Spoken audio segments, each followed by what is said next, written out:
আবির হাঁটছে। মায়া বিকালের আগে চিরপরিচিত জায়গাতে এসে বসে আছে। আবির একবার ভাবল থানায় যাবে, কিন্তু পরক্ষণেই তার কানে বাজতে থাকে ওর বোনকে নিয়ে বলা কুদ্দুস মিয়ার বাজে কথাগুলো। আবিরকে পাড়ার এক মুরব্বি ডাকলো। আবির, শুনছো? জি চাচা। শুনলাম তোমার বোন নাকি পালাই গেছে কারো লগে। কি শুনছি এসব? আমাদের মেয়েও তো আছে, কিন্তু তাদের সাহস নাই এমন কিছু করার। কিন্তু তোমার অতটুকু একটা বোন কেমনে পারলো এটা করতে? আমার মেয়ে এমন করলে পাড়ায় মুখেই দেখাতাম না, গাইটা নদীতে ভাসায় দিতাম। আবির কিছু বলল না, চুপচাপ মাথা নিচু করে সেখান থেকে চলে আসতে থাকে। কিছু দূরে যেতেই ভাবি ডাক দিল। আবিরকে ডেকে বলল, তোমার বোন নাকি ভাইগা গেছে? কি বেয়াদব একটা মেয়ে! ছি ছি ছি ছি! কীভাবে পারলো কাজটা করতে? তোমার কথা একবারও ভাবলো না? আমরা এমন কাজ পারি না। দেখো কোত্থেকে কার বাচ্চা পেটে নিয়ে আইসা কইব ঘরে তুলতে। আমি এমন করলে বাবা আমার এক কাইটা ফেলতো। আবির কোনো কথা বলল না। সে হেঁটে চলে যেতে থাকে। চোখ দিয়ে পানি বের হয়েও হচ্ছে না। খুব কষ্টে আটকে রেখেছে আবির। বেকার ছেলে, ঘরে মা আর বোনের দায়িত্ব তার। অথচ ঠিক এই সময় ওর বোন নিখোঁজ। সমাজের মানুষ জানে বোন পালিয়েছে, কিন্তু আবির জানে সাজ্জাদ তাকে নিয়ে যেয়ে পতিতালয়ের কোনো দালালের কাছে বিক্রি করে দিয়েছে। লাবণ্য যশোর জেলাতে এসে পৌঁছালো। নিলয় ঠিক যশোরের কোথায় থাকে সেটা সে জানে না। কোনো একটি থানার নাম বলেছিল অর্ক, কিন্তু আপাতত মনে পড়ছে না ওর। লাবণ্য স্ট্যান্ডে দাঁড়িয়ে আছে। কোথায় যাবে কিছুই বুঝতে পারছে না। চারপাশে তাকিয়ে দেখছে। সব দিক রাস্তা চলে গেছে, কিন্তু সে কোথায় যাবে জানে না। একটা লোক আসলো লাবণ্যের সামনে। লাবণ্যের দিকে তাকিয়ে বলল, নতুন মনে হচ্ছে যশোর সিটিতে। কোথায় যাবেন বলুন, পৌঁছে দিব। আমার এখন প্রয়োজন নেই, যখন হবে তখন জানাবো। চলুন আমার সাথে, যেখানে যেতে চান ব্যবস্থা করে দেব। আমি তো পুলিশ, তাহলে এত নার্ভাস কেন হচ্ছি? লাবণ্য বলল, আচ্ছা চলুন। আপনি শুধু একটা নাম বলেন, পৌঁছে দেব। কথা বলতে বলতে লাবণ্যকে একটি ফাঁকা গলির মধ্যে নিয়ে আসলো। দুটো ছেলে ওদের পিছনে আসতে থাকে। লাবণ্য প্রথম লোকটাকে বলল, হয়তো দুটো ছেলে আমাদের ফলো করছে। লোকটা থেমে যায়। লাবণ্যের দিকে তাকিয়ে বলে, ওরা তো আমারই লোক। কাছে যা যা আছে সব দিয়ে দে। এ গলিতে 3টে খুন করেছি, তোকে দিয়ে 4 নাম্বারটা করতে না হয়। এর জন্য সোজাসুজি টাকা পয়সা যা আছে দে। আর যদি চিৎকার করিস তোর পেটে এখনই এটা চালিয়ে দেব। ব্যাগে আমার প্রয়োজনীয় জিনিস আছে। চুপ সালি, দে বলছি। লোকটা লাবণ্যের হাত থেকে ব্যাগটি কাটতে যায়। হাতাহাতি শুরু হয়। এক পর্যায়ে ছিনতাইকারী বিরক্ত হয়ে লাবণ্যের হাতে ছুরির আঘাত করে। লাবণ্য হাত চেপে ধরে নিচে বসে পড়তেই ওর ব্যাগ থেকে আইডি কার্ড, পুলিশ কমিশনারের কার্ড সব বের হয়ে আসে। ছিনতাইকারী সেগুলো দেখেই ব্যাগ না নিয়ে বলল, ওই বাদল, পালারে, মাইয়া তো পুলিশ। মনে হয় আমাদের ধরতে আসছিল। প্ল্যান করে ছদ্মবেশে এসেছে। ভাগ ভাগ। 3টে ছেলে 2 দিক দিয়ে জোরে দৌড়ে চলে যায়। লাবণ্য ব্যাগে সব কিছু ঢুকিয়ে কোনো রকম হেঁটে গলি থেকে বাইরে আসে। চারপাশে এত এত লোক, কেউ তাকে পাত্তা দিচ্ছে না। হাত কেটে রক্ত বের হচ্ছে অনেক। এভাবে চলতে থাকলে সে জ্ঞান হারিয়ে ফেলবে। কাউকে চেনে না, কিছুই বলতে পারছে না। কেউ এসে জিজ্ঞাসাও করছে না কি হয়েছে। হঠাৎ একটি সিএনজি এসে থামলো লাবণ্যের সামনে। বুড়ো একটা লোক বেরিয়ে বলল, কোথাও যাবেন আপনি?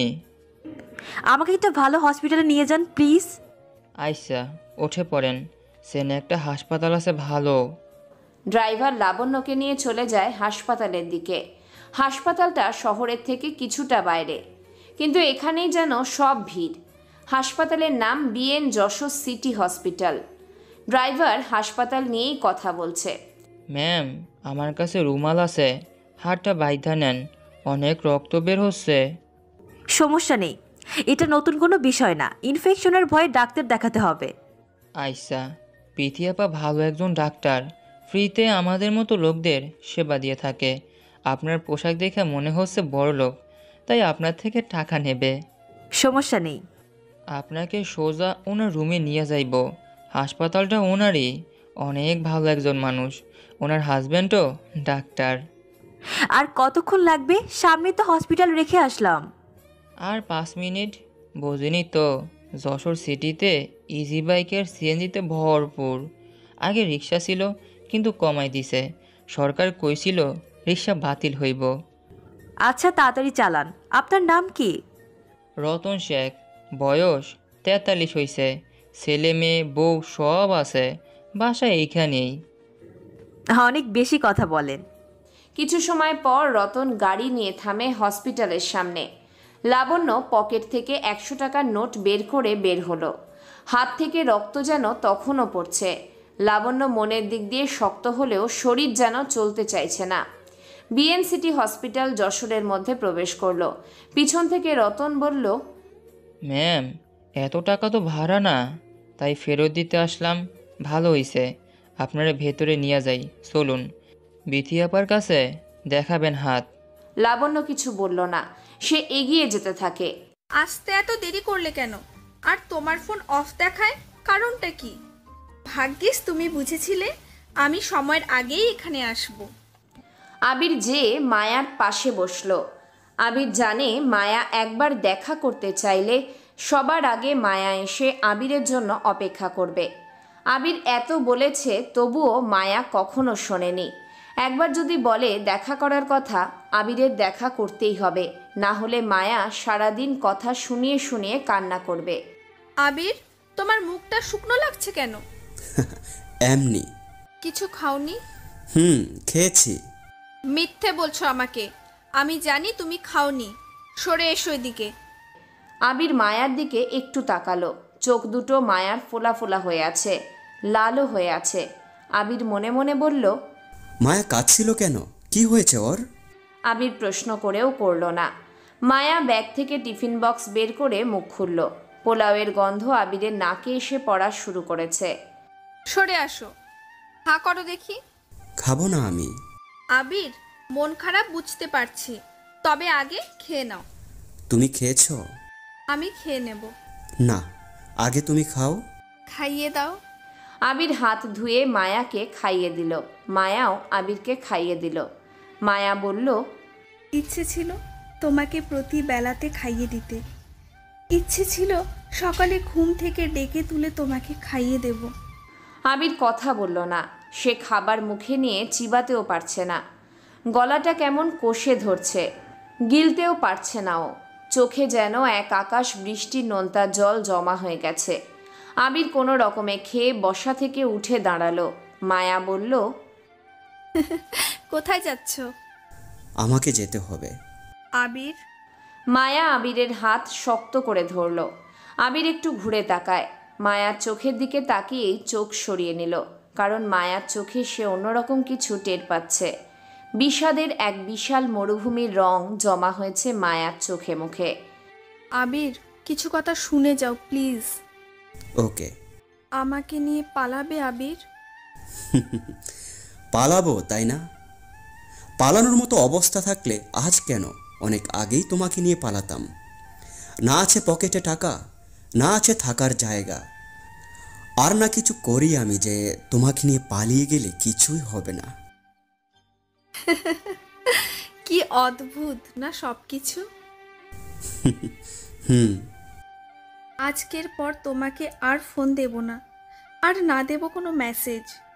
দেখা করার বহু আগে এসে আর বসাও হবে না আমার।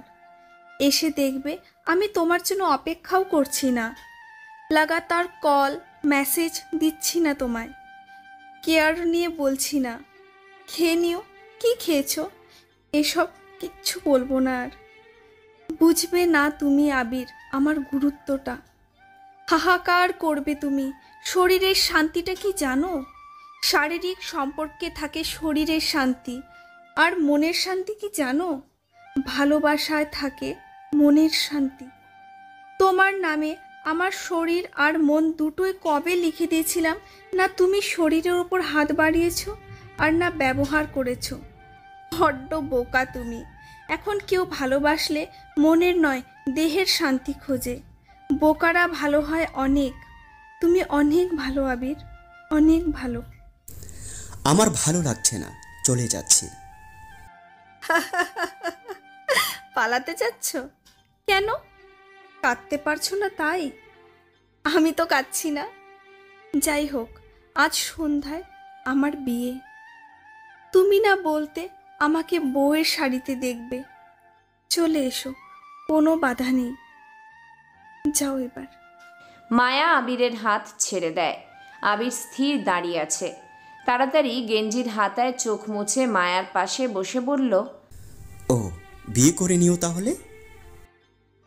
বড্ড নিষ্ঠুর তুমি, জানো? বড্ড বেশি নিষ্ঠুর, সেজন্য বলতে পারছি না। মায়া, তুমি আমারই থেকো।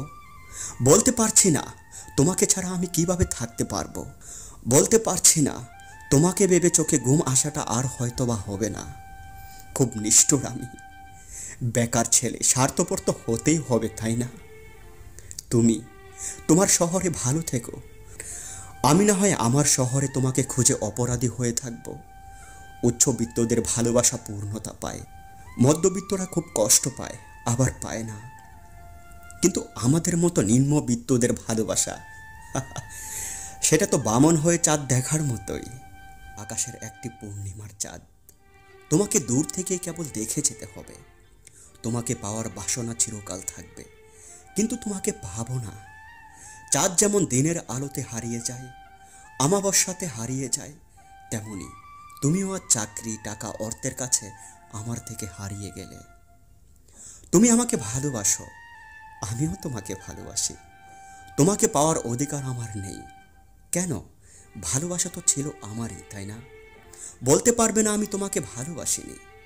শোনো, ভালোবাসায় পূর্ণতা খুঁজতে নেই, ভালোবাসায় শ্রদ্ধা, সম্মান খুঁজতে হয়।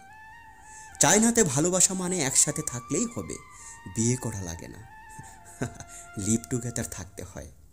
আমাদের ভালোবাসা মানে বিয়ে করে পূর্ণতা দিতে হয়। জগতের কি নিয়ম বলো? ভালো থেকো। আবির মায়ার কপালে একটা চুমু দিয়ে আর পিছনে তাকালো না। হনহন করে চলে আসলো কিছুটা দূর। দূরে দাঁড়িয়ে চিৎকার করে বলল, একদিন আমি সবাইকে দেখিয়ে দেব টাকা আছে আমার। কারণ দুনিয়া দেখতে ভালোবাসে। কে মরলো কে বাঁচলো সেটা দুনিয়ার দেখার বিষয় না। সন্ধ্যা হয়ে এসেছে। এলান একটি 5 তারা হোটেলে যেয়ে উঠেছে। সব খরচ নাসা কোম্পানি বহন করছে। 5 তারা হোটেলে 1 সপ্তাহের বেতন যা এলানের তা 2 দিনের বেতনের থেকেও যেন কম। কোনো অসুবিধা নেই এলানের। সে রুমে বসে অন্য একটি জগতে প্রবেশ করলো, ডার্ক ওয়েব, যেখানে সাইবার ক্রাইম বা দেশের অস্ত্র ক্রাইম, এমনকি ড্রাগ ডিলও করা হয়। এটা সার্ভারের বাইরের একটি জগৎ। যে কোনো হ্যাকারের কাছে ডার্ক ওয়েব একটি নিজস্ব দুনিয়া, যে এখানে যত বেশি দক্ষ তার আধিপত্যও বেশি। বর্তমানে এলান আর মার্ক টয়েনের আধিপত্য অনেক বেশি পরিলক্ষিত হয়েছে, কিন্তু কেউ কাউকে চেনে না। ডার্ক ওয়েবে নিজেদের আলাদা একটি পরিচয় থাকে। এলান ডার্ক ওয়েবে প্রবেশ করলো। ডেভিলের অধীনে থাকা নেটওয়ার্কের মধ্যে প্রবেশ করার চেষ্টা করছে। এটা নতুন নয়। এলান 2 বছর ধরে ডেভিলের নেটওয়ার্ক ভাঙার চেষ্টা করছে, কিন্তু পারেনি। বারবার ওর ডিভাইস স্লো হয়ে যায়, নয়তো কাজ করা বন্ধ করে দেয়। এটা অন্য কারো নেটওয়ার্কে অ্যাটাক দিলে কিছু হয় না, কিন্তু ডেভিলের নেটওয়ার্কে প্রবেশ করতে গেলেই ডিভাইসের যত ঝামেলা। এলান জানে এটা কেবল ডেভিল ছাড়া কেউ ভাঙতে পারবে না। তবুও সে বারবার বাচ্চাদের মতো নিজের কাছে নিজেই বায়না ধরে। সে ডেভিলের লেখা কিছু একটা দেখল। ডেভিলের তৈরি করা সাইটে ডেভিলকে নিয়ে কিছু লেখা আছে। সেটা হলো, হ্যালো, আমি ডেভিল, আমাকে ডেভিল বলে ডাকবেন। ডেভিল আমিও, আপনিও। প্রতিটা মানুষের মধ্যে ডেভিল বাস করে। কেউ দিনের বেলাতে প্রকাশ করে, কেউ বা রাতের অন্ধকারে। আমি এক অন্যরকম ডেভিল। ডেভিলের মধ্যে না আছে কোনো ইমোশন, না আছে লাভ। ডেভিলের রাগ থাকতে নেই। ডেভিল হলো ডার্ক ওয়েবের কিং। JNOSM। এলান শেষের ইংরেজি অক্ষরগুলো শব্দ দিয়ে উচ্চারণ করার চেষ্টা করছে। যেতে কি হবে, জুনিয়র নাকি জব? কিসের জব?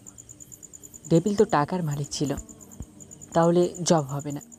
আচ্ছা, কারোর নাম হবে জ্যাক, জেমস নাকি জেমস? কিছুই মাথায় আসছে না। একটা সমীকরণ দরকার, ভাবতে হবে অনেক কিছু। লাবণ্য হসপিটালের মধ্যে আসলো। রতন শেখ একজন ডাক্তার দেখিয়ে বলল, ওই যে ওনার কথাই বলছিলাম, চলুন ওনার কাছে যাই। ডাক্তার আপা। রতন ডাক্তারকে ডাক দিল। ডাক্তার ঘুরে তাকায়। রতনের সাথে একটি মেয়েকে দেখা যাচ্ছে। মেয়েটা মডার্ন, গায়ে প্যান্ট আর শার্ট পরা, বেশ স্টাইলিশ, কিন্তু হাত থেকে রক্ত পড়ছে।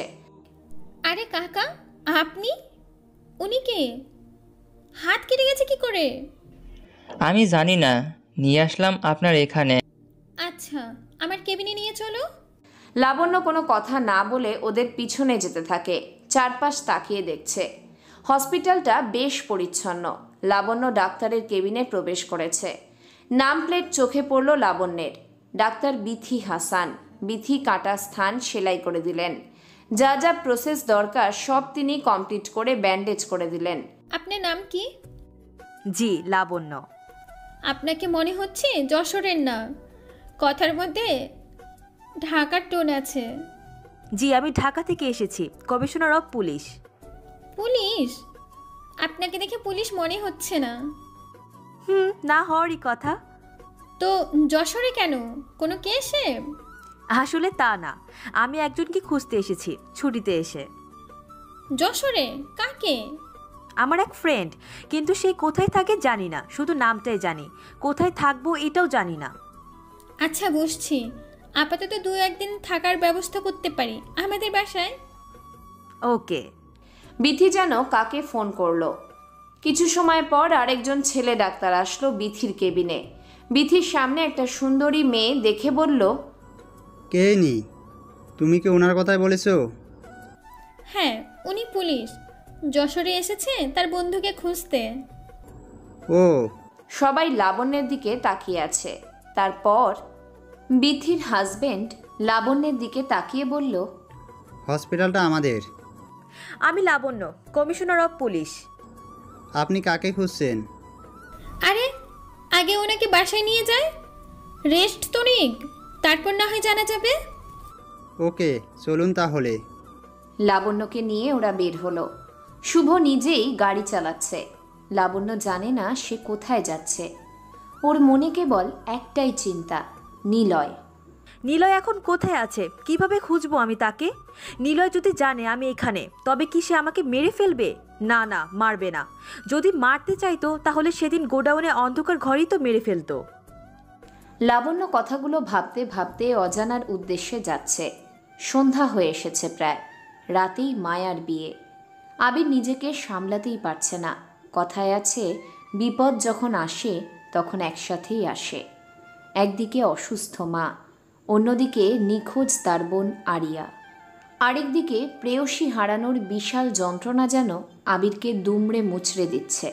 নিজেকে চাইলেই সবাই সামলাতে পারে, কিন্তু প্রেয়সীর সাথে কাটানো মুহূর্তগুলো খুব অসহ্যকর হয়। বারবার মনে পড়ে, আমি ছাড়া আমার ভালোবাসার মানুষকে অন্য কেউ টাচ করবে। বারবার তার মায়ার কথাগুলো মনে পড়ে। কখনো আর এভাবে তোমাকে কেউ জ্বালাবে না, বলবে না ভালোবাসি খুব, প্লিজ ছেড়ে যেও না কথাগুলো। কিন্তু কিছুই যে করার নেই। আবির হাঁটতে হাঁটতে কথাগুলো ভাবছে। টয়েন ঢাকায় এসেছে। ঢাকাতে এই প্রথমবার এসেছে। সাইবার জগতে রাজত্ব করলেও বাস্তব জগতে সে বড্ড অন্যরকম। নিজেকে সবসময় অনেক বেশি কিং মনে করে চলে। সাদা চামড়ার টয়েনকে দেখে সবাই একটু বেশিই তাকাচ্ছে। টয়েন ব্যাপারটা হাস্যকরভাবেই নিয়েছে। দেশে কোনো বিদেশি মানুষ বা সাদা চামড়ার মানুষ আসলে এমনটাই হয়ে থাকে। বাঙালিরা খুব আগ্রহ সহকারে দেখতে থাকে। কিন্তু টয়েন এখন কোথায় যাবে? টমাস তাকে বলে দিয়েছে খুব প্রয়োজন ছাড়া যেন টমাসকে ফোন না দেওয়া হয়। কিন্তু টয়েন কি করবে বুঝতেও পারছে না। শেষমেশ এয়ারপোর্ট পুলিশদের থেকে জানতে চায়, Hey you, bro, can you help me? Police কর্মকর্তা কিছুটা অবাক হলো। সাদা চামড়ার মানুষের সাথে এই প্রথম ফেস টু ফেস কথা হচ্ছে। পুলিশটি জানালো, Yes. Is there any hotel or place to somewhere nearby? কিছু দূর গেলে 5 তারা হোটেল পাবেন, সেখানে যেয়ে থাকতে পারবেন যতদিন ইচ্ছে। ওহ, ওকে, ধন্যবাদ। টয়েন এয়ারপোর্ট থেকে বেরিয়ে এলো। ট্যাক্সি দেখতে পেয়ে সেখানে গেল। হোটেলের কথা বলতেই ট্যাক্সি ড্রাইভার সম্মতি জানায় সে যাবে। আবির বাড়িতে এসে মাত্র দাঁড়িয়েছে। ভিতর থেকে ওর মা বলল, কিরে, আরিয়াকে পেলি? না মা। পাড়ার মহিলারা এসে অনেক কথা শুনিয়ে গেছে। যার যেমন কাজ সে করবেই। আবির ভিতরে আসতে যাবে, তখনই শুনতে পেল গেটের কাছে কতগুলো গাড়ি এসে হর্ন বাজাচ্ছে। আবির সেদিকে এগিয়ে যাওয়ার প্রস্তুতি নিল, কিন্তু তার আগেই কতগুলো পুলিশ সহ অনেক লোক ভিতরে প্রবেশ করেছে। সবার সামনে কুদ্দুস দাঁড়িয়ে আছে। কুদ্দুসকে দেখে আবির দৌড়ে আসলো। আমার বোনকে পেয়েছেন? হ্যাঁ পাইছি। তোর বোন কিনা সেটা ঠিক জানি না, নে তুই দেখে নে। কুদ্দুস একটা কাগজ আবিরের দিকে বাড়িয়ে দিল। ডেড বডির রিপোর্ট। ডিএনএ গ্রুপটা আবিরের পরিচিত। সব মিলিয়ে আরিয়ার রিপোর্ট এটা। আবির বলল, আমার বোনকে কি করেছেন? সে কোথায়? আস্তে, তোর মতো বেশ্যা বোনের গায়ে আমি হাত দিই না, বুঝছস? আমার আবার এইসব মাল খেতে ভালো লাগে না।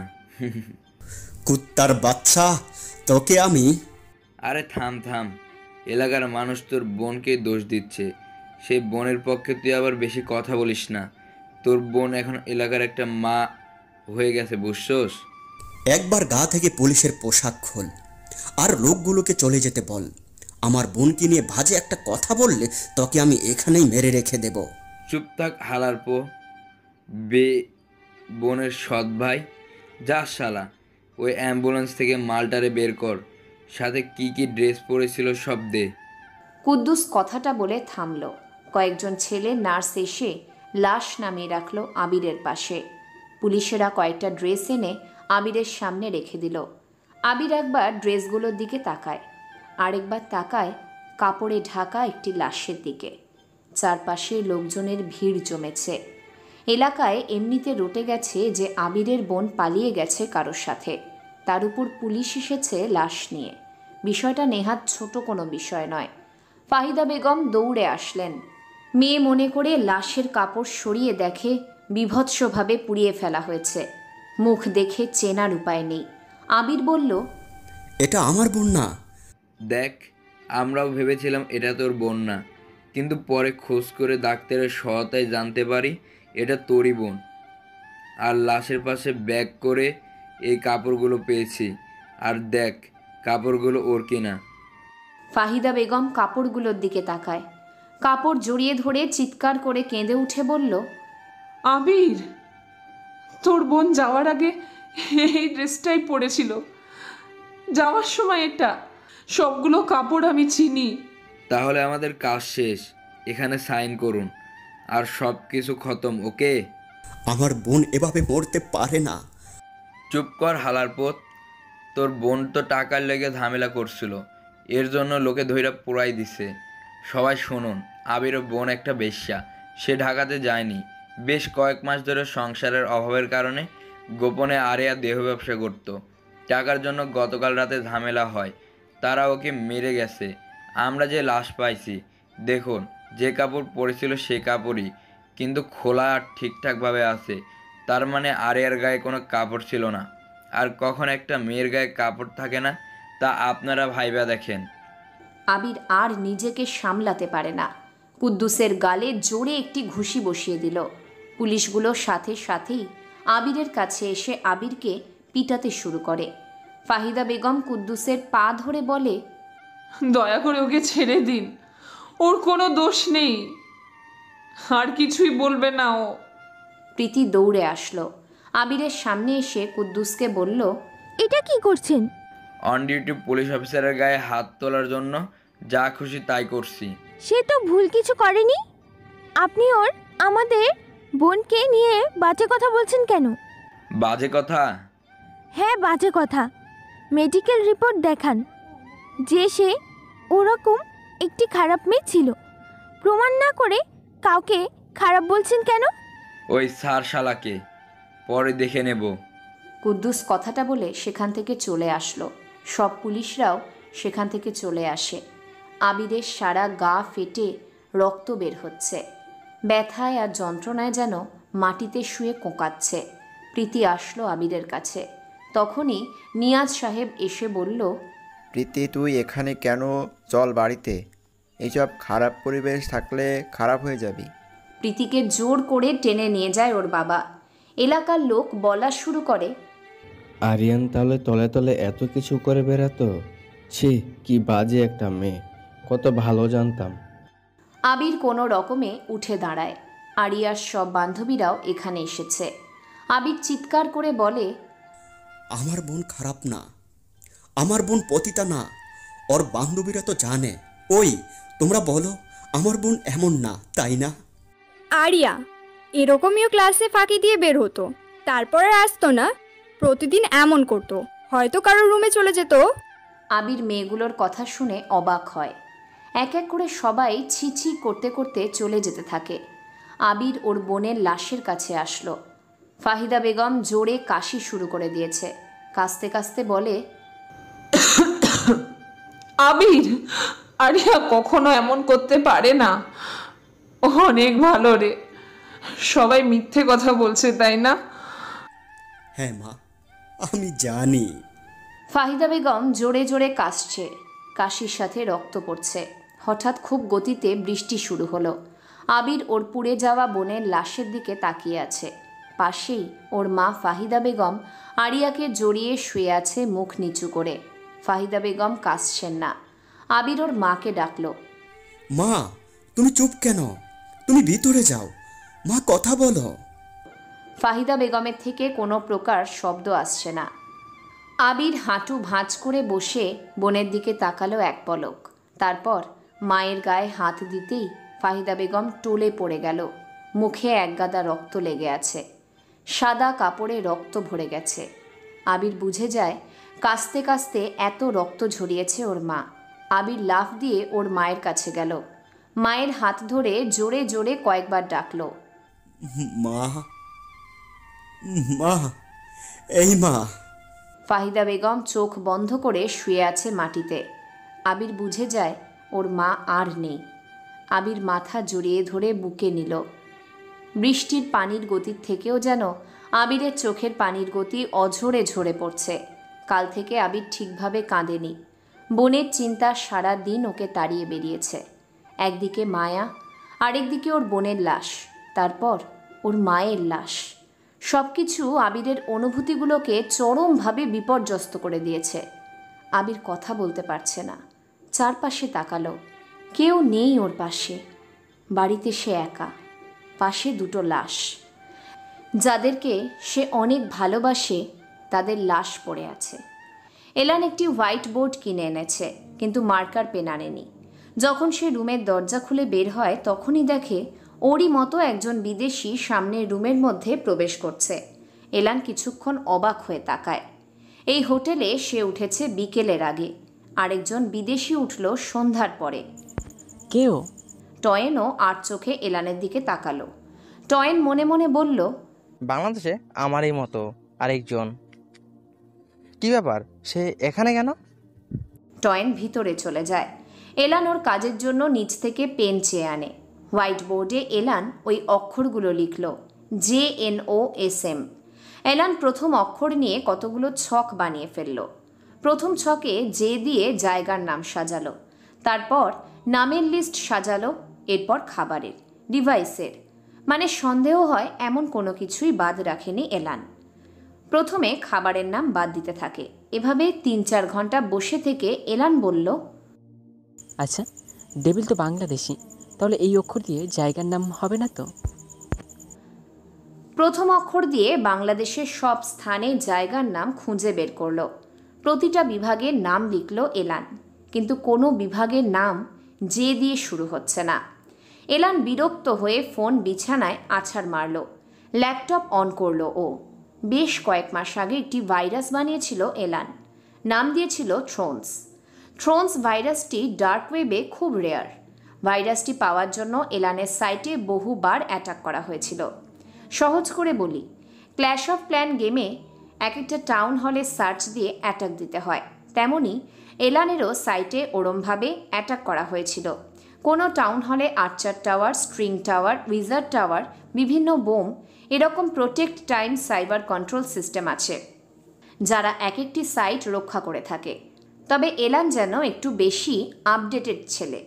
ওর সাইট মুক্ত করে দিয়ে প্রোটেকশন হিসেবে কতগুলো ইউনিক ভাইরাস ছেড়ে দিয়েছে। লোভ লাগানোর মতো থ্রোনস বানিয়ে রেখেছে, আর থ্রোনসের চারপাশে রেখে দিয়েছে নানা রকম ইউনিক ভাইরাস। সবাই ভাবে থ্রোনসকে এখনই পাবে, আর সেজন্য অ্যাটাক করে নিতে আসে। আর থ্রোনসের সাথে থাকা বাকি ভাইরাসগুলো ওই সব ডিভাইস বা অন্যদের সাইটে সহজে প্রবেশ করে সব কিছু নষ্ট করে দিতে থাকে। তখন বাকিদের যেন আমও যায় ছালাও যায় অবস্থা হয়ে পড়ে। এতদিন থ্রোনসের কথা সে ভুলেই গিয়েছিল। মূলত থ্রোনসের কাজ হলো বিশাল সাইবার সিকিউরিটি সিস্টেম অ্যালার্ট থাকলেও থ্রোনস চুপিসারে যে সেই সব প্রোটোকলে এমনভাবে নিজের বিস্তার ছড়ায় তখন তাদের কাজ করা বন্ধ হয়ে যায়, আর সহজে এলান কারো সাইটটাই হ্যাক করে নিতে পারে। মানে ডেভিল তো ছিল এক ডেঞ্জারাস, এলিয়েন মানে এলান যেন তার থেকেও ডেঞ্জারাস। ভাইরাস বানিয়ে মানুষের নিজস্ব সাইট নিজের কাছে নিয়ে চলে আসছে। এলান থ্রোনসকে আজ নিজের জন্য ব্যবহার করবে। ডেভিলের ব্যক্তিগত সাইটে আজকে থ্রোনসকে প্রবেশ করাবে। থ্রোনস সিকিউরিটি ভাঙতে সক্ষম হবেই, আর যদি সে জানতে পারে একবার ডেভিল আসলে কে, তাহলে সহজেই ডেভিলকে নিয়ে সে চলে যেতে পারবে। রাত 10টা বাজে। অনেক কষ্টে লাশগুলো দাফন করেছে আবির। বারান্দায় বাঁশের খুঁটির সাথে হেলান দিয়ে বসে আছে আবির। চোখ দিয়ে এখন আর ওর পানি পড়ছে না।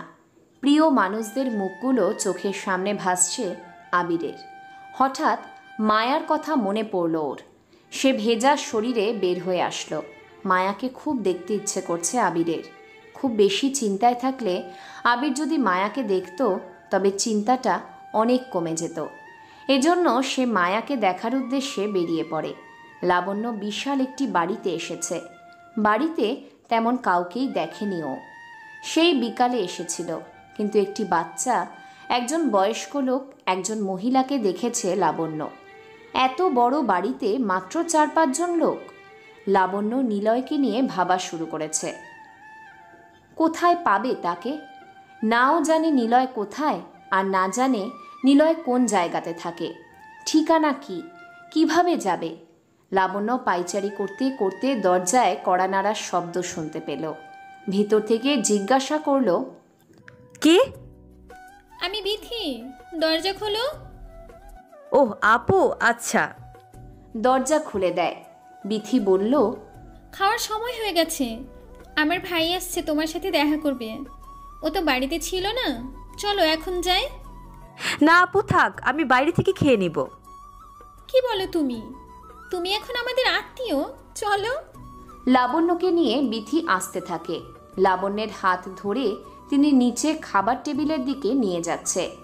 লাবণ্যের এসবে কোনো মন নেই। সে একাধারে নিলয়ের কথা ভাবছে। কোথায় নিলয়? তারপর ঝমঝমিয়ে বৃষ্টি হচ্ছে। আবির দৌড়াচ্ছে। উদ্দেশ্য মায়াকে একটু দেখা। সে ভুলে যায় বিকালের কথাগুলো। আবির ভুলে যায় মায়ার বিয়ের কথা। মন ভালো হওয়ার নেশায় আবির দৌড়াচ্ছে। মায়াকে সব কিছু খুলে বলতে হবে ওর। আবির দৌড়াতে দৌড়াতে মায়াদের 3তলা বাড়ির সামনে এসে দাঁড়ালো। বেশ চমৎকার করে সাজানো হয়েছে পুরো বাড়ি। কোনো স্থানেই যেন বাকি নেই লাইটিং সিস্টেম চালু করতে। আবির বাড়ির সামনে এসে দাঁড়ালো, পরিচিত কড়ুই গাছের নিচে। এখানে দাঁড়িয়ে কতবার যে মায়াকে তার ব্যালকনিতে দাঁড়িয়ে থাকতে দেখেছে। আবির ব্যালকনির দিকে তাকায়। ঘরটা অন্ধকার লাগছে। হঠাৎ মনে পড়ে যায় বিকেলে বলা মায়ার কথাটা। আবির, আজ আমার বিয়ে। বউ সাজে একবার দেখতে এসো। তোমার ইচ্ছে ছিল আমাকে বউ সাজে দেখতে কেমন লাগে। আবির বড় একটি ঢোক গিলল। বুকটা হঠাৎ কেমন যেন মোচড় দিতে শুরু করেছে। চারপাশটা কেমন যেন ওর কাছে বেশ অপরিচিত লাগছে। হঠাৎ গাড়ির শব্দ শোনা যায়। দারোয়ান গেট খুলে দিল। কতগুলো গাড়ি স্লো স্পিডে বের হতে থাকে। 3টে গাড়ির পর একটি সাদা রঙের গাড়ি বের হয়েছে। গাড়িটা ফুল দিয়ে সাজানো। আবির গাড়ির ভিতরে তাকায়। মাহমুদ সাহেব গাড়িটা দাঁড় করিয়েছে। গাড়ির মধ্যে লাইট জ্বলে উঠল। মায়া বসে আছে। পাশে একটা ছেলে বর সেজে বসে আছে। মায়ার গায়ে বেনারসি। আবির এক দৃষ্টিতে তাকিয়ে আছে। মাহমুদ সাহেব ডাকলো মায়াকে। মায়া সেদিকে তাকালো। নিজের বাবার সাথে কিছু সময় কথা বলে মায়া ঘুরে তাকায়। যখনই ঘোমটা তুলতে যাবে বাইরে দৃষ্টি যায় মায়ার। কড়ুই গাছের নিচে ঠায় দাঁড়িয়ে দুটো নিষ্পলক চোখ মায়ার মুখের দিকে তাকিয়ে আছে। ছ্যাঁত করে উঠল মায়া আর আবিরের বুকটা। আবির কয়েক সেকেন্ড তাকিয়ে থাকে মায়ার দিকে, মনে মনে বলল, ঈশ্বর মানুষকে কিছু বা না দিক, দুটো জিনিস খুব বেশিই দিয়েছে, অন্যের কষ্টে মজা পাওয়ার স্বাদ আর মানিয়ে নেওয়ার বিশাল ক্ষমতা। আবির আর দাঁড়ালো না, হাঁটা শুরু করেছে। গাড়িগুলো 1 মিনিট পর ছাড়া আরম্ভ করলো। আবিরকে ছাড়িয়ে পাশ কেটে এক এক করে চলে যাচ্ছে। মায়ার গাড়িটা পাশে আসতেই আবির থেমে গেল। মায়া ভিতর থেকে ঘুরে তাকাতে থাকে। বিয়ের গাড়িতে শুধু বড়বউ যায় না, অন্য কারো বেঁচে থাকার স্বপ্নটাও চলে যায়। আবির হাঁটছে, বিয়ের গাড়িগুলো চলে গেছে দেখার বৃত্ত ছেড়ে। আবির মনে মনে গাইছে ইমরানের গাওয়া মন খারাপের দেশে গানটি।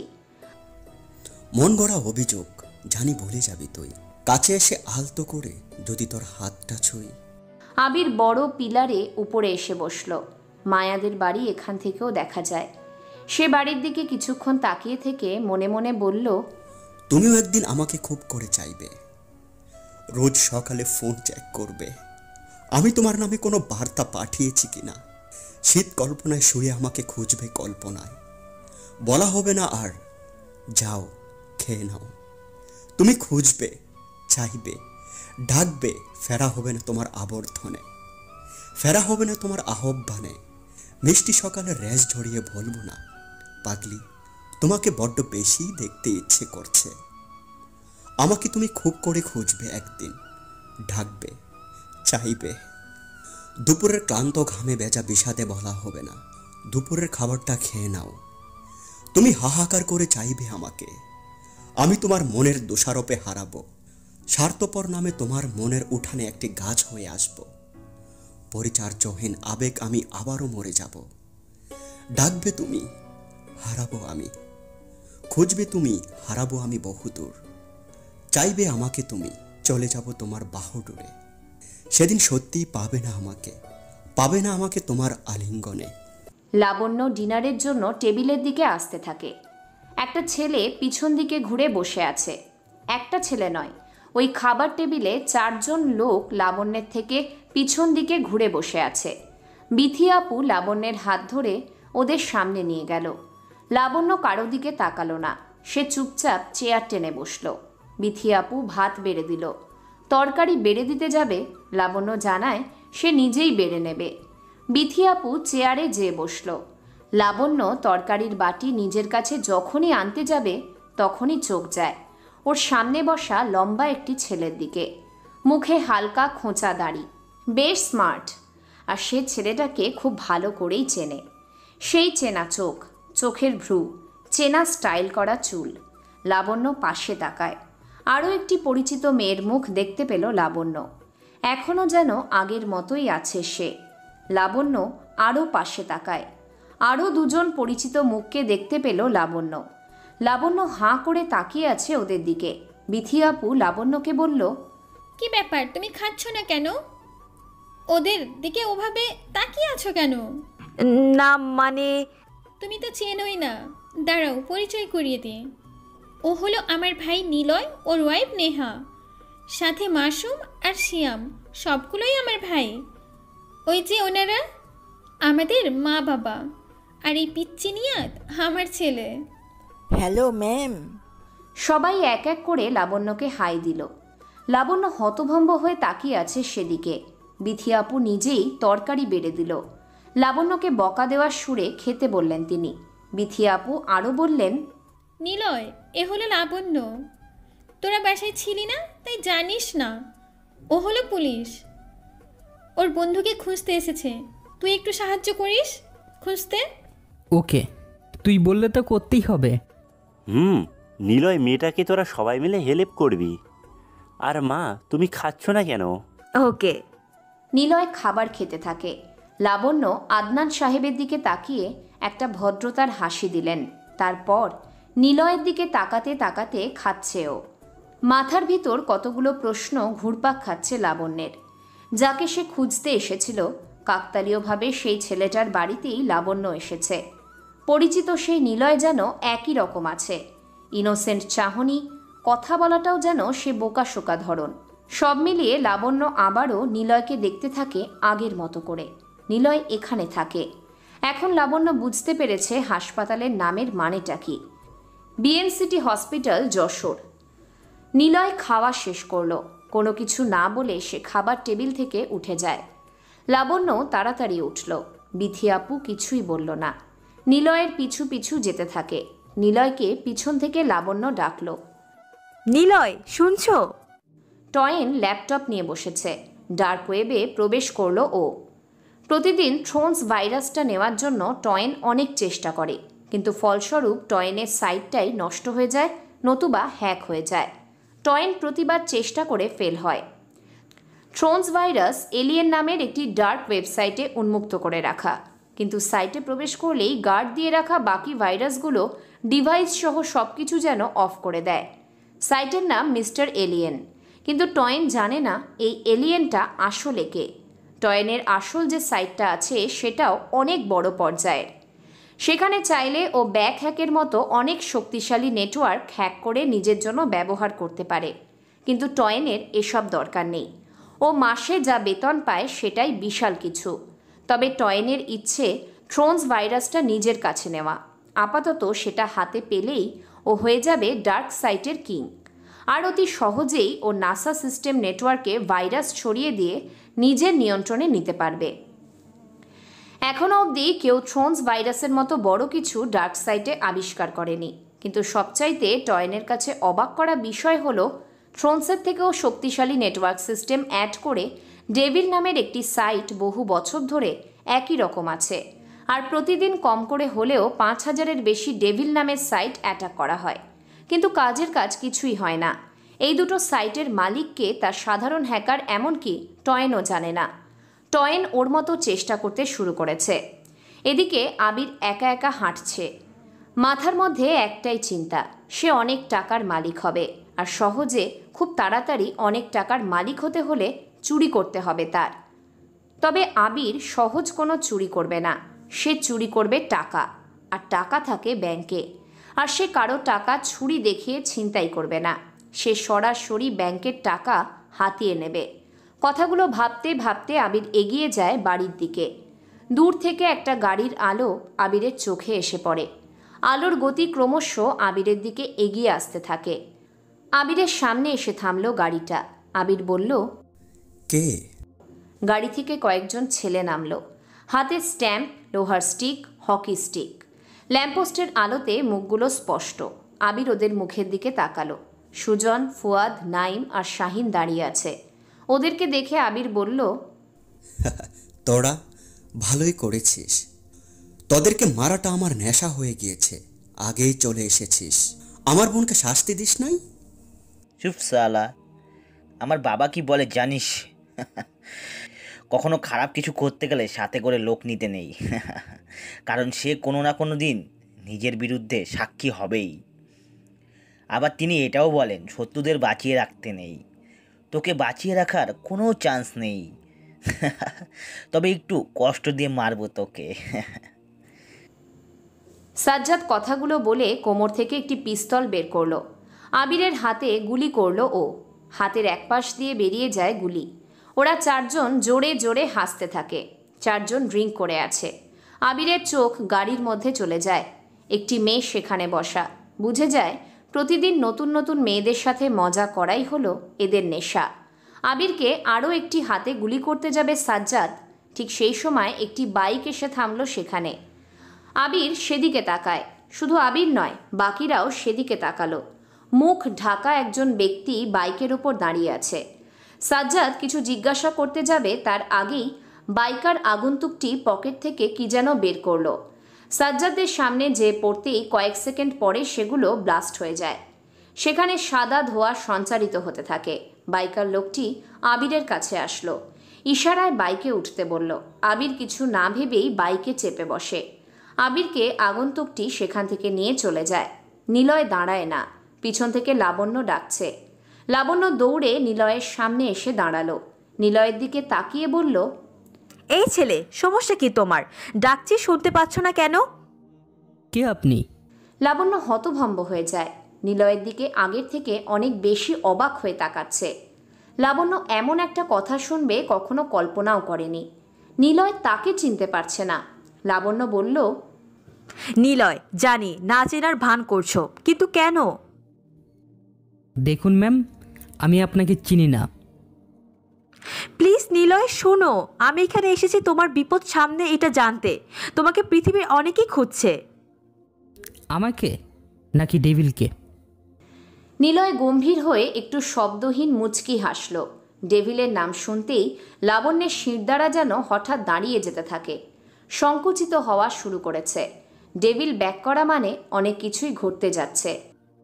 ডেভিলকে সবাই খুঁজছে। কে কে? বাংলাদেশ সরকারের high special security agency of police তোমার হেল্পের জন্য খুঁজছে।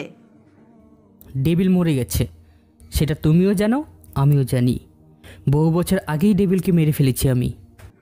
প্লিজ নিলয়, দেশের জন্য তোমায় প্রয়োজন।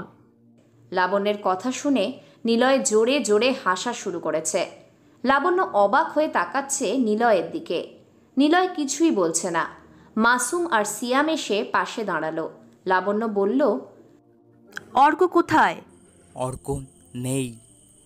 দেখো, তোমরা কিন্তু আমাকে অনেক কিছু লুকোচ্ছ। বলো, অর্ক কোথায়? আপনার অর্ককে প্রয়োজন নাকি ডেভিলকে? তোমাদের সবাইকেই প্রয়োজন।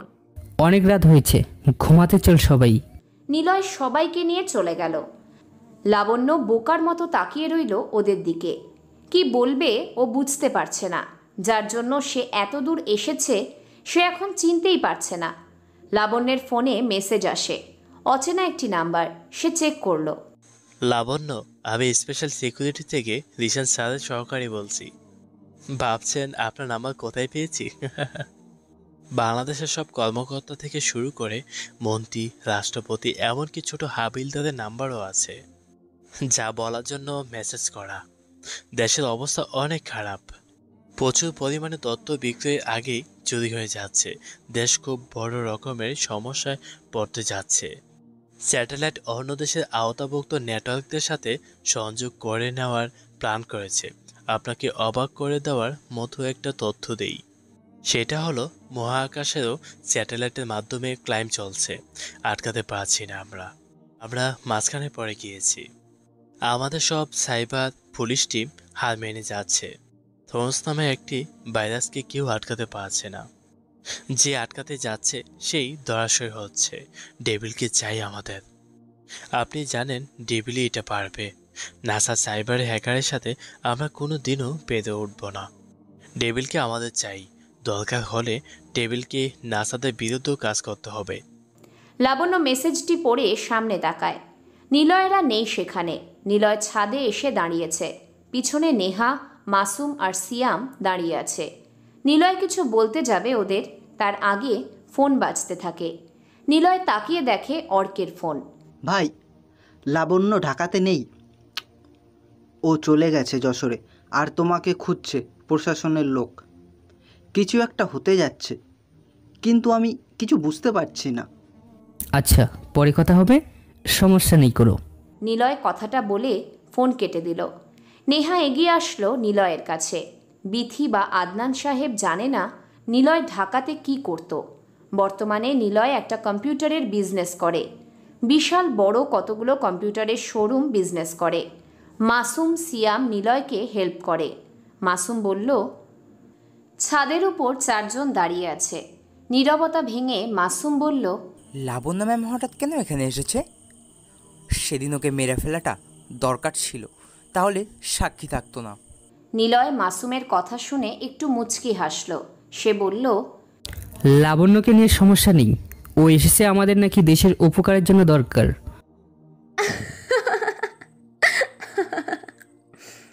দরকার? কিসের দরকার? আমরা তো ক্রাইম করেছিলাম, তাহলে এখন কেন দরকার? আমি জানি না, সে বলল সরকার নাকি খুব গোপনে আমার মতো আমাকে খুঁজছে। আমার মনে হচ্ছে এটা একটি প্ল্যান। আর প্ল্যান অনুযায়ী লাবণ্য তোমাকে নতুন করে সামনে আনতে চাচ্ছে, তারপরই পুলিশ তোমাকে আটকে রাখবে। এটা ঠিক জানি না, তবে আটকাতে চাইলে পারবে না। কিন্তু আমি আবার ডেভিলকে সামনে আনতে চাই না, ডেভিলের প্রয়োজন নেই এখন। তা ঠিক। যারা তোমাকে বা আমাদের ব্যাপারে জানতো তারা কেউ আর বেঁচে নেই। ভাবি ছিল, তাকেও তুমি দেশের বাইরে পাঠিয়ে দিয়েছ। নতুন করে ডেভিলকে সামনে আনার প্রয়োজন দেখছি না। জানি না, আমার একটু সময়ের দরকার। ডার্ক ওয়েবে প্রবেশ করার আগে স্পেশাল সিকিউরিটি সাইট আমার ঘেঁটে দেখতে হবে। যদি দেশের কোনো সমস্যা সেখানে থাকে তাহলে নিজেকে তো থামিয়ে রাখা যাবে না। আমার মনে হচ্ছে কিছু একটা ঘটতে যাচ্ছে। লাবণ্য এনমেনমি আমাকে খুঁজতে আসবে না, নিশ্চয়ই বড় কোনো কিছু ঘটেছে। সময় মতো জেনে যাব। রেডি থাকতে বল, অর্ককে বল, সে যেন সব ইনফরমেশন দেয়। নিলয় কথাটা বলে সেখান থেকে চলে যায়। সবাই একে অপরের দিকে তাকাচ্ছে আর বলছে, ডেভিল কি তাহলে আবার সামনে আসতে চলেছে? ডেভিল কি তবে ব্যাক করবে? কিন্তু কেন? এলান সাইবার জগতে মিস্টার এলিয়েন নামে পরিচিত। তার বহু বছরের আবিষ্কৃত বিশ্বধ্বংসের ভাইরাস থ্রোনস নিয়ে ডেভিলের সাইটের কাছে এসে থামল। টাইমার সেট আপ করে দিয়ে সে ডেভিলের সাইটকে নিয়ে অনেক কিছু ভেবে চলেছে। থ্রোনস এই প্রথমবার কোনো বড় সাইটে অ্যাটাক দিতে যাচ্ছে। ডেভিলের সাইট ধ্বংসও হতে পারে। কিন্তু এলান আগে কিছুই বুঝতে পারছে না। সে অপেক্ষা করছে, আর মাত্র কয়েক সেকেন্ড বাকি। 3, 2, 1। কাউন্ট করতে করতে শেষ মুহূর্ত চলে এসেছে। থ্রোনস সাইটে প্রবেশ করতেই এলানের ল্যাপটপ যেন কেঁপে উঠল। ল্যাপটপ অফ হয়ে যায়। সে তাড়াতাড়ি বিদ্যুৎ থেকে ল্যাপটপ সরিয়ে বিছানা থেকে দূরে চলে আসলো। মনে মনে বলল, কি হলো এটা? ওদিকে টয়েন নিজের সাইট স্ট্রং করার কাজ করছে। হঠাৎ বুঝতে পারল ওর সাইটে কিছু সমস্যা হয়েছে। সাইটের কাজ করা বন্ধ করে দিয়েছে। সে তাড়াতাড়ি ব্যাকে এসে দেখে পুরো ডার্ক ওয়েব বন্ধ হয়ে গেছে। ছোট বড় যত সাইট ছিল সব একটা সাইটের আওতাভুক্ত হয়ে যাচ্ছে। এমনকি টয়েনের সাইটও তার নিয়ন্ত্রণের বাহিরে চলে যাচ্ছে। দুটো সাইটের সাথে সব কিছু অন্তর্ভুক্ত হতে শুরু করেছে। একটা ডেভিলের সাথে, আরেকটি এলিয়েনের সাথে। পুরো ডার্ক ওয়েব যেন এখন কারো নিয়ন্ত্রণে নেই। সব নিজের মতো করে চলছে। সারা পৃথিবী মিলে প্রায় 10 কোটি মানুষ ডার্ক ওয়েবের সাথে সম্পর্ক। সবাই নিজেদের স্বার্থ ব্যবহারের জন্য এই ডার্ক ওয়েবে প্রবেশ করে থাকে। ডার্ক ওয়েবে প্রবেশের জন্য 8টি প্রয়োজনীয় লিঙ্ক আছে। যেমনটা সাধারণ সাইটে গুগল থেকে উইকিপিডিয়া ব্যবহার করে থাকি আমরা সবাই, তেমনি ডার্ক ওয়েবেও প্রবেশের জন্য এমন উইকিপিডিয়ার মতো 8টি লিঙ্ক আছে। আর প্রায় অনেক মানুষ প্রতিনিয়ত এই 8টি লিঙ্ক ব্যবহার করে থাকে। সবচাইতে বহুল প্রচলিত লিঙ্কে অন্তর্ভুক্ত সাইটগুলো ধ্বংস হতে শুরু করেছে। ডেভিল আর এলিয়েন নামের দুটি স্ট্রং সাইট যেন সব কিছু নিজেদের কবজায় নিয়ে চলেছে। এলান তাড়াতাড়ি ওর ফোন অন করলো।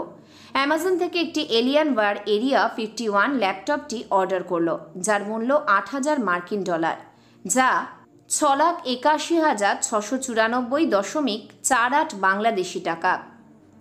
ল্যাপটপটি গেমারদের জন্য তৈরি হলেও এলানের বেশ পছন্দ, কারণ এতে রয়েছে dual core processor, 8 GB RAM ও সুপার ভিডিও কোয়ালিটি। এলানের ভালো কাজে লাগে, স্লো হয় না। এক্সট্রিম রক এসএল 8 ল্যাপটপকে পৃথিবীর সবচাইতে গতিশীল ল্যাপটপ ধরা হলেও সেটা এলানের কাছে যেন অল্পই গতিশীল মনে হয়, তাই সেটার প্রয়োজন নেই। সাজ্জাদ সামনে তাকালো। আবির সেখানে নেই। সাজ্জাদ মাল খেয়ে টাল হয়ে বলল, কিরে হালারপো কোথায় গেছে? ফুয়াদ গাড়ির সামনে হেলান দিয়ে বলল, জানি না, চল বাড়ি যাই, নতুন মেয়ে আসছে নাকি, কয়েকটা খেলা হবে। সবাই সেখান থেকে চলে যায়। ওইদিকে সাজিকা বারবার জানালা দিয়ে বাইরে তাকাচ্ছে। সাজ্জাদ কখন ফিরবে? প্রতিদিন জানালার কাছে এসে বসে থাকে সাজিকা। সাজ্জাদ গাড়ি নিয়ে ফিরলেই দৌড়ে দরজার কাছে চলে যায়। কলিং বেল বাজার সাথে সাথেই দরজা খুলে দেয়। বহু রাত করে বাড়ি ফেরে সাজ্জাদ। কখনো সাজিকার দিকে তাকায় অবধি না। সাজিকা খেয়েছে কিনা জানতেও চায় না। সামনে দাঁড়িয়ে থাকতে দেখলেই সাজিকাকে ধাক্কা দিয়ে সরিয়ে দেয়। সাজিকা কিছু বললেই সাজ্জাদ তেড়ে আসে মারার জন্য। সাজিকাকে সাজ্জাদের সামনে থেকে নিয়ে যায় হান্নু সাহেব। আজকেও সাজিকা একইভাবে বসে আছে জানালার পাশে, সাজ্জাদের অপেক্ষায়। অপরদিকে বাইকার আগন্তুক একটি উঁচু ফাঁকা জায়গায় এসে থামল। আবির বাইক থেকে নেমে দাঁড়ালো। লোকটার মাথায় হেলমেট। আবির বুঝতে পারছে না কে হতে পারে আর কেনই বা তাকে বাঁচিয়ে এখানে এনেছে। আবির চারপাশে তাকালো। দূরে একটি ঝর্ণা দেখা যাচ্ছে। ডান পাশে ঢাকা শহরে যাওয়ার রাস্তা আর বাম পাশে ওর বাড়ির দিকে শহরে যাওয়ার রাস্তা। মাঝখানে ছোট্ট একটি ব্রিজ, তবে হুদাই ব্রিজ বানানো উঁচু জায়গাতে। জায়গাটা সুন্দর করার জন্য বানিয়ে রাখা। আবির প্রশ্ন করল, কে আপনি আর এখানে কেন নিয়ে এসেছেন? লোকটা বাইক থেকে নামলো। মাথা থেকে হেলমেট খুলল। হুড তোলা টুপিতে মাথাটা ঢাকা আছে। আবিরের দিকে না তাকিয়ে লোকটা পাশে এসে দাঁড়ালো। পকেট থেকে সিগারেট বের করে আবিরের সামনে বাড়িয়ে দিল। আবির বলল, আমি এসব খাই না। লোকটা রহস্যময় একটি হাসি দিল। হাসি থামিয়ে সিগারেটের প্যাকেট পকেটে ঢুকিয়ে ঝর্ণার দিকে তাকিয়ে বলল, দূরে ওই ঝর্ণাকে দেখো, কতই না সুন্দর লাগছে। পৃথিবীতে দুই প্রকারের জিনিস আছে, একটা দূর থেকে দেখতে বেশি সুন্দর লাগে আর একটা কাছ থেকে দেখলে বেশি সুন্দর লাগে। দূর থেকে দেখার মাঝে একতরফা ভালোবাসা সৃষ্টি হয়, আর কাছে গেলে তাকে ছুঁয়ে দিতে ইচ্ছে করে। আর জানোই তো, ছুঁইলেই সব নষ্ট হয়ে যায়। তোমার আলাদিনের জাদুর প্রদীপের কথা মনে আছে? ছোটবেলায় আমাদের আনন্দ পাঠ বইয়ে এমন একটি গল্প ছিল। প্রদীপটি একটি জাদুর গুহায় রাখা ছিল। গুহাটা ছিল জীবন্ত। গুহার মধ্যে সৎ ব্যক্তিরাই প্রবেশ করতে পারবে। যার মনে কোনো রকম হিংসা থাকবে না, সেই পারবে। আলাদিন পেরেছিল, কিন্তু গুহার নিয়ম ছিল যে প্রবেশ করবে সে যেন গুহার কোনো জিনিস না স্পর্শ করে। কিন্তু আলাদিনের সাথে থাকা প্রাণীটা একটি ডায়মন্ড স্পর্শ করে, আর সাথে সাথে এই গুহাটা ধ্বংস হয়ে যায়। কি বুঝলে বলো তো? মানুষ কাছে গেলেই ছুঁতে চাইবে, এটাই নিয়ম। আর সব স্পর্শের পবিত্রতা থাকে না, এজন্য নষ্ট হয় সম্পর্ক, জিনিস বা গুহা। দূর থেকে সব কিছু অবলোকন করা উচিত। Good, I know you are so genius. কিন্তু কে তুমি? দেখতে চাও আমি কে?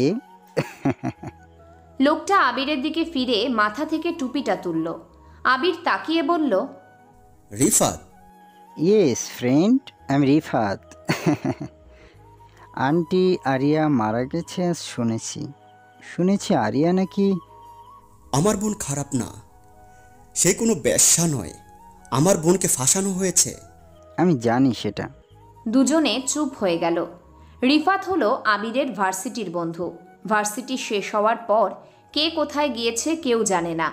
সবাই প্রতিষ্ঠিত হতে পারলেও আবির পারেনি। হয়তো রিফাতও আজ প্রতিষ্ঠিত। আবিরকে রিফাত বলল, আবির, তোমার মনে আছে তুমি অনেক সুন্দর আর দক্ষতা নিয়ে মানুষের ফেলে দেওয়া জিনিস কুড়িয়ে বিশাল কিছু তৈরি করতে পারতে? একটি ড্রোন বানিয়েছিলে মনে আছে? নিজের কম্পিউটারের নকশা বানিয়ে নতুনভাবে একটি ড্রোন বানিয়েছিলি। আকৃতিটা ছিল ফড়িংয়ের মতো, দেখতে বেশ লাগছিল। ওই ড্রোন দিয়ে ভার্সিটির ভিপির একটি গোপন জিনিস ফাঁস করে দিয়েছিলে তুমি। যদিও জানতে পারিনি এটা তোমার ড্রোনের কাজ, তবে কাজটা কিন্তু ভালো কাজে লেগেছিল। পরে তুমি ড্রোন নষ্ট করে দিয়েছিলে। তোমার মাঝে টেকনোলজি আর ডিভাইসের ব্যবহারের বিশাল দক্ষতা আছে, চাইলে তুমি সেগুলো কাজে লাগাতে পারো। এখন আর প্রয়োজন নেই। জীবনের সবচাইতে বেশি প্রয়োজনীয় প্রিয়জনদের আজকেই হারিয়ে ফেলেছি। বুদ্ধিমান চেনো আবির? বুদ্ধিমানেরা সহজে কখনো কোনো কিছু প্রকাশ করে না, সঠিক সময়ের অপেক্ষা করে। ভালো লাগা নেই আর। না আছে বোন, না আছে মা, আর না আছে আমার প্রিয় মানুষ। আবির, তোমাকে এখানে এনেছি দুটো কারণে। কেন দুই দিকের রাস্তার মাঝখানে উঁচু জায়গাতে এনেছি জানো না তুমি? কেন? বাম পাশে দেখো তোমার বাড়ি ফেরার রাস্তা, আর ডান পাশে দেখো নতুন শহরে যাওয়ার রাস্তা। যদি বাড়ি ফেরার রাস্তায় যাও তাহলে কষ্ট পাবে, আর যদি নতুন শহরের উদ্দেশ্যে যেতে চাও তাহলে তোমার জন্য অনেক কিছু অপেক্ষা করছে। গরিব হয়ে মরতে নেই। তোমার কথা বুঝতে পারছি না। আহ আবির, বুদ্ধিমান হয়েও কেন এমন করে কথা বলছো? তোমার মাঝের যে কম্পিউটার জ্ঞান আছে তা কাজে লাগাও। লাইফ এখনো শেষ হয়নি, জীবন কখনো শেষ হয় না। মরণে যদি সব শেষ হতো তবে আইনস্টাইন, নিউটন কাউকেই মনে রাখতো সবাই। বড় লোক হতে বলছি না, বড় হতে বলছি। ইচ্ছে নেই। আবির আর দাঁড়ালো না, সে হাঁটা শুরু করেছে বাড়ি ফেরার রাস্তা বরাবর। রিফাত চিৎকার করে বলল, তোমার বুক পকেটে আমার নাম্বার আছে, আমি জানি তুমি ফিরবে, ফোন দিও, আমি চলে আসব। অর্ক তোমার জন্য অপেক্ষা করছে। আবির একটু থামল। রিফাতের দিকে একবার তাকিয়ে সে হনহন করে চলে আসতে শুরু করে। রিফাত ওর চলে যাওয়ার দিকে তাকিয়ে আছে। এলানের কলিং বেল বাজছে। টয়েনও বাইরে আসার প্রস্তুতি নিল। দরজা খুলে দেখে এলানের রুমের সামনে একজন ডেলিভারি বয় দাঁড়ানো, অ্যামাজনের লোগো ব্যবহার করা। এলান দরজা খুলে দেখে ল্যাপটপ হাতে দাঁড়িয়ে আছে একটা ছেলে। তাড়াতাড়ি ল্যাপটপ নিয়ে কাগজে সাইন করলো। পকেট থেকে কিছু টাকা বের করে দরজা আটকে দেয়। টয়েন কিছুটা সন্দেহের দৃষ্টিতে তাকালো। এলান এসব পাত্তা না দিয়ে বিছানায় এসে বিদ্যুৎ সংযোগ দিয়ে ল্যাপটপ অন করলো। তাড়াতাড়ি সব কিছু রেডি করে ডার্ক ওয়েবে প্রবেশ করে। পুরো ডার্ক সিটি যেন দুই পক্ষ হয়ে গেছে, একটা এলিয়েনের, আরেকটা ডেভিলের। কিন্তু থ্রন্স কোথায়? এলান থ্রোনসকে খুঁজছে, কিন্তু থ্রোনসের কোনো অস্তিত্ব নেই। মনে মনে বলে, তবে কি থ্রন্স ধ্বংস হয়ে গেছে? কিন্তু কিভাবে সম্ভব? থ্রন্স ধ্বংস করার মতো কোনো কিছুই তো কারোর সাইটে বা ডিভাইসে থাকা সম্ভব না। তাহলে কি ডেভিলের প্রোটেক্ট এরিয়া অনেক স্ট্রং ছিল? আমি থ্রন্স দিয়ে অ্যাটাক করতেই ধ্বংস হয়ে গেছে। কথাগুলো ভাবতে ভাবতে ডেভিলের সাইটে কোনো রকমভাবে সামান্য প্রবেশ করতে পারে এলান। কয়েকটা লেখা সে পড়তে পারে: যশোর, নিলয়, অর্ক, মাসুম, সিয়াম, হাসপাতাল বিএন। এলান আর তেমন কিছুই পড়তে পারে না। তাকে বের করে দেওয়া হয় ডেভিলের সাইট থেকে। এলান প্রবেশের চেষ্টা করে, কিন্তু সে আর পারে না। ডেভিলের সাইট নিজে থেকেই আরও স্ট্রং প্রোটেক্ট এরিয়া তৈরি করে নিয়েছে। এলান অবাক হয়। থ্রোনস আবিষ্কার করার পর সে ভেবেছিল ডেভিলকে ছাড়িয়ে গেছে, কিন্তু ডেভিল যে ডার্ক সিটি নিজের কবজায় বহু আগেই নিয়ে ফেলেছে এটা মাত্রই জানতে পারল এলান। কি সিস্টেম করে রেখেছে ডেভিল! যে ওর সাইটে অ্যাটাক করবে, যতবার করবে ততবারই স্ট্রং হতে শুরু করবে। এলান ল্যাপটপ অফ করলো। ফোন নিয়ে গুগলে এসে যশোর সার্চ দিতেই সামনে আসে খুলনা বিভাগের একটি ডিজিটাল প্রথম শহর যশোরের নাম আসে। এলান বলল, তাহলে ডেভিল স্যার যশোরে থাকে। সে বিএন লিখে যশোর দিয়ে সার্চ করলো। একটি হাসপাতালের ছবি দেখতে পেল এলান। এলান মনে মনে বলল, যশোরের বিএন হাসপাতালে গেলেই ডেভিল স্যারকে খুঁজে পাবো। কিন্তু নিলয়, শিয়াম, মাসুম আর অর্ক কি? আমার নাম অ্যালান, ইন্টারনেট জগতে আমি এলিয়েন। তাহলে কি ডেভিলের রিয়েল নাম এই চারজনের নামের মধ্যে থেকে একটা হবে? আমার জানতেই হবে ডেভিলের রহস্য। সাজ্জাদ বাড়িতে আসলো। সাজিকা দৌড়ে দরজার কাছে এসে দাঁড়ালো। কলিং বেল বাজতেই দরজা খুলে দিল সাজিকা। সাজ্জাদ মাতাল হয়ে আছে। সাজিকাকে সামনে দেখে বলল, স্যার সামনে থেকে। এত রাত করে ফিরলে? কখন থেকে তোমার জন্য অপেক্ষা করছি। তোকে বলছিলাম অপেক্ষা করতে। সাজ্জাদ গা থেকে কোট খুলে সাজিকার মুখের উপর ছুঁড়ে মারল। সাজিকা বলল, প্রতিদিন কেন এত রাত করে ফেরো? আমি তোমার অপেক্ষায় বসে থাকি। তোকে কৈফিয়ত দিতে হবে আমার? আমি তোমার স্ত্রী। তো তোমাকে অনেক কিছু বলা উচিত। তুমি আর বাইরে রাত করে থাকবে না। সাজ্জাদ এমনিতে নেশার ঘরে ছিল। সাজিকার এমন কথা শুনে কষে একটা চড় দেয় গালে। সাজিকা কাঁদতে থাকে। সাজ্জাদ বলতে থাকে, মা তোর কথা মতো আমি চলবো? বল, তোকে মেরে ফেলবো আমি? আমার উপর কোনো অধিকার দেখাবি না। সাজ্জাদ কথাটা বলে সাজিকার গাল টিপে ধরে। হান্নু সাহেব দৌড়ে আসে, সাজ্জাদের থেকে সাজিকাকে ছাড়িয়ে নেয়। সাজ্জাদের গালে একটা চড় দিয়ে বলল, ও তো ঠিকই বলছে। বাবা, তুমি আমাদের মধ্যে আসবে না। চুপ কর, সবসময় মাথায় রাগ নিয়ে চলবি না। রাগের মধ্যেও হেসে কাজ করবি, সবসময় রাগ প্রকাশ করতে নেই। এসব কথা আমার ভালো লাগছে না। সাজ্জাদ নিজের ঘরের দিকে চলে যায়, সাজিকা সেদিকে যেতে থাকে। হান্নু সাহেব বলল, তোমার এখন যাওয়ার দরকার নেই, ও নেশার ঘরে আছে, তোমাকে মারতেও পারে, আসো আমার সাথে। সাজিকাকে হাত ধরে নিয়ে যায় হান্নু সাহেব তার রুমে। দরজা আটকে দেয়। হাত থেকে সাজ্জাদের কোটটা নিয়ে সোফাতে রাখলো। সাজিকার হাত ধরে টেনে বিছানায় ফেলে দেয়।